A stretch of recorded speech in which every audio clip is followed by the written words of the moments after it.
Elle a renoncé à attendre le retour de son mari.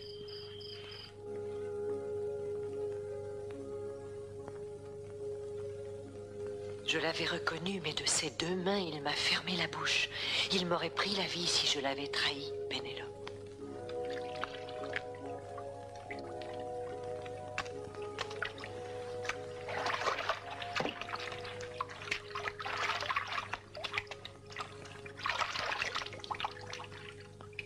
C'est un homme qui est là, un homme avisé qui a tenu secret ses plans. Prudent et implacable, il ne s'est confié à personne. À personne.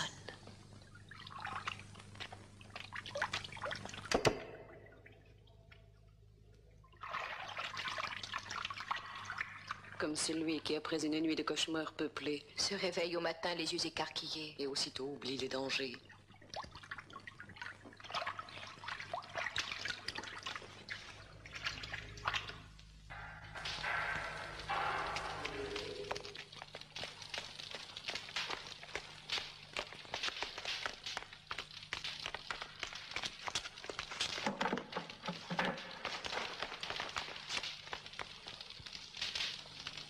Sortez.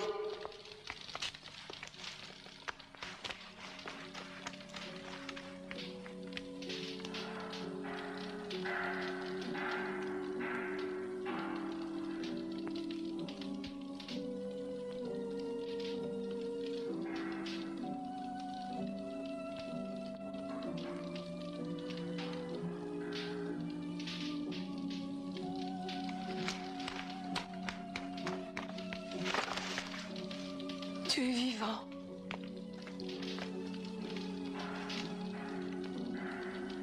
Tu es vivant, mon fils. Mère, pourquoi ne te jettes-tu pas dans ses bras?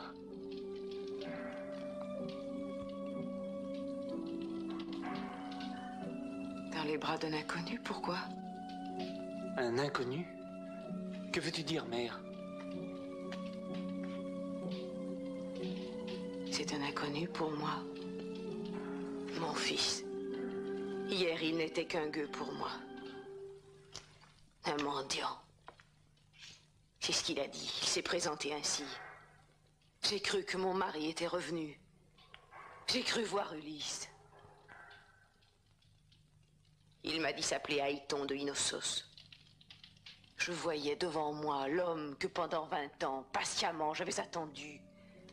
Et lui ne me montrait nulle confiance. Il mentait comme s'il craignait que je le trahisse. Moi, oui, moi, sa propre femme. Pourquoi? Pourquoi?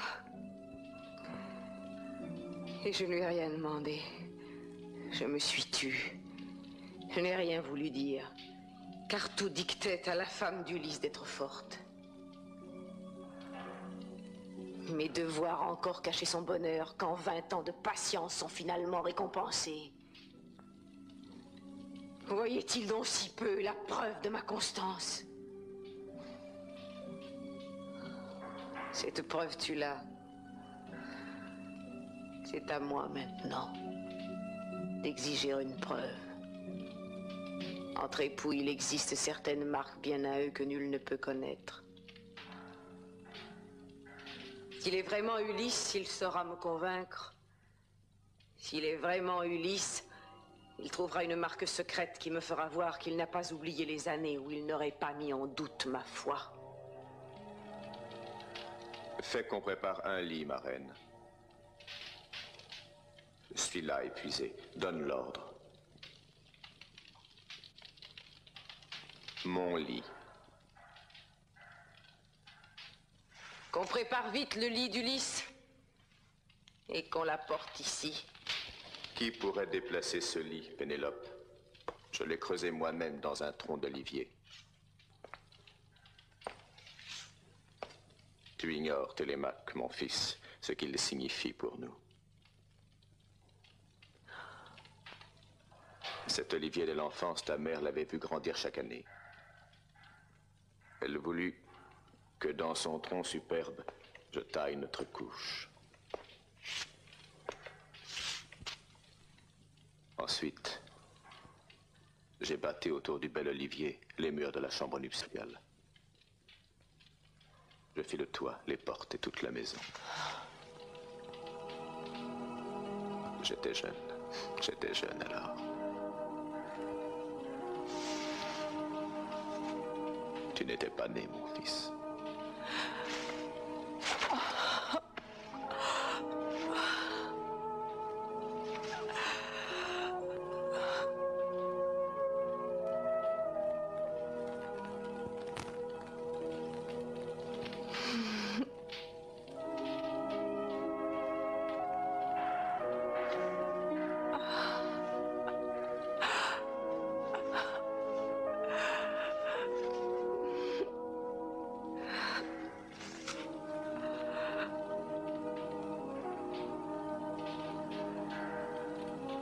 Les naufragés convoitent la terre ferme lorsque Poséidon, lançant à l'assaut ses vagues et ses tempêtes, a brisé leurs navires. Peu d'entre eux, cependant, échappent à la mer et parviennent à la plage. Telle une naufragée, Pénélope convoitait son époux retrouvé.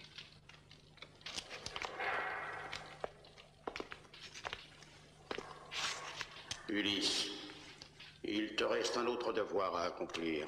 Il est à Ithaque, quelqu'un qui lui aussi t'a attendu longtemps, ton père. Va vers lui. Dans une vieille ferme, il vit avec ses serviteurs. Il n'est plus revenu au palais. Va maintenant. L'heure est propice au crépuscule. Quand les vieux songent à ceux qui ne sont plus.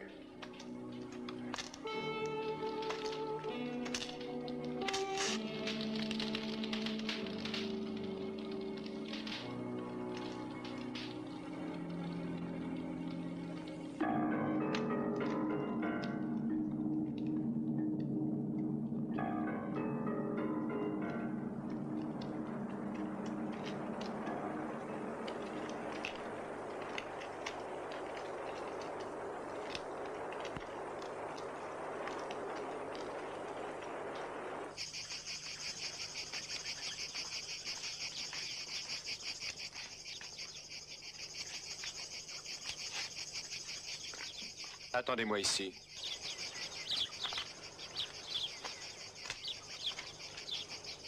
Ton père, il est devenu vieux et triste à force de t'espérer.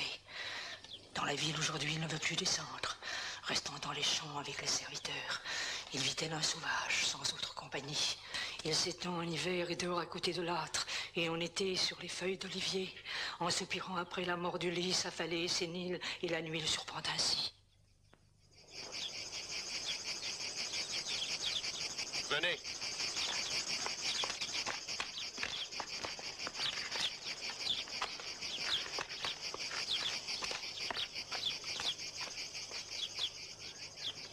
Les souvenirs. C'est mon père qui a planté là cet arbre. Que de temps a passé.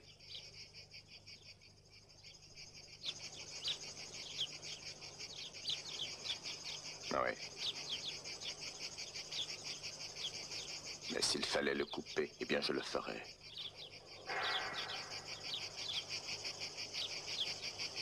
Seigneur, il n'y a personne. Je sais où il se trouve.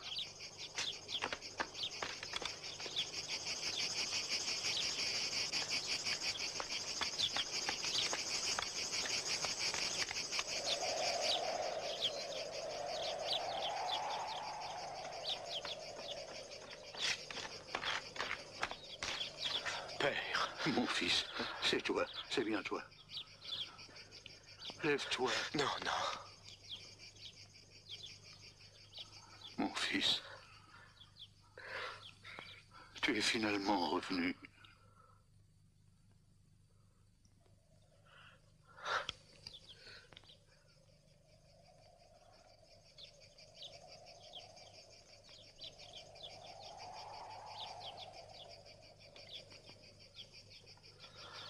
Oh, mon père, te voir ainsi, quelle tristesse.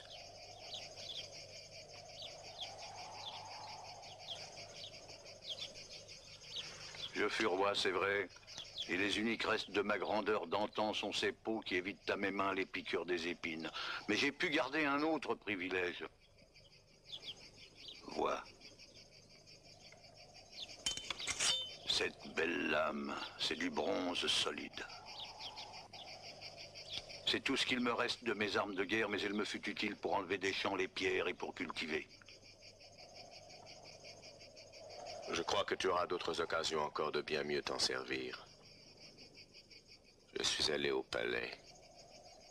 J'ai tué les prétendants de ma femme et aucun d'entre eux n'a échappé. Au sommet de l'Olympe, les puissances divines existent puisque tu as pu enfin accomplir ta vengeance, mon fils.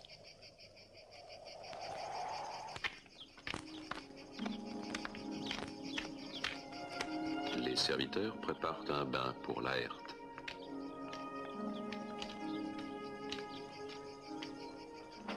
L'eau est apportée de très loin.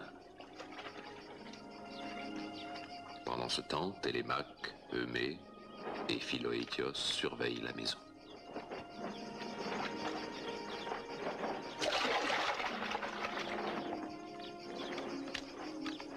Père, tu en es maintenant réduit à vivre comme un serf. Oui, je vis comme un de mes domestiques. Mon lit est de paille étalée. Je mange tout comme eux, des olives, du fromage, quelques quignons de pain, toutes choses que je fais avec eux, travaillant de l'aube au crépuscule, mais sans être un esclave. Le rôle qu'au palais on me réservait. Oui, je comprends le fond de ta pensée. C'est vrai, je n'aurais pas dû partir. Je ne suis pas demeuré avec ta femme Pénélope et ton fils, je les ai laissés se défendre seuls. Seul face à d'indignes princes qui voulaient profiter de ton absence pour prendre ta place. Mais je ne suis plus le roi depuis longtemps. Non, mon fils, je ne suis plus le roi. Depuis le jour où je t'ai remis la charge de notre île, c'était un bien jeune roi que j'avais mis sur le trône, mais déjà brave et fort. Et puis rusé, aimant l'exercice du pouvoir, contrairement à moi. C'est la raison pour laquelle je voulais que tu me succèdes. Peu après, tu es parti pour Troie avec tes guerriers. Nous attendîmes 10 ans ton retour. Le respect qu'avait le peuple pour toi garantit à la reine des années de paix et sa fidélité protégeait Télémaque aussi. Les saisons se succédèrent nombreuses. Ta mère mourut de ne pas revoir son fils et je crus moi-même, comme tous les hommes d'Ithaque, que jamais plus tu ne reviendrais. Aurais-je trouvé la force de lutter? Seigneur, tout est prêt pour que ton fils te voie tel qu'il voulait te voir à son tour. Dolios a toujours été bon pour moi. Il m'a aidé à trouver dans cette solitude, cette retraite silencieuse, ce bonheur très tranquille que les dieux immortels m'accordent au soir de ma vie.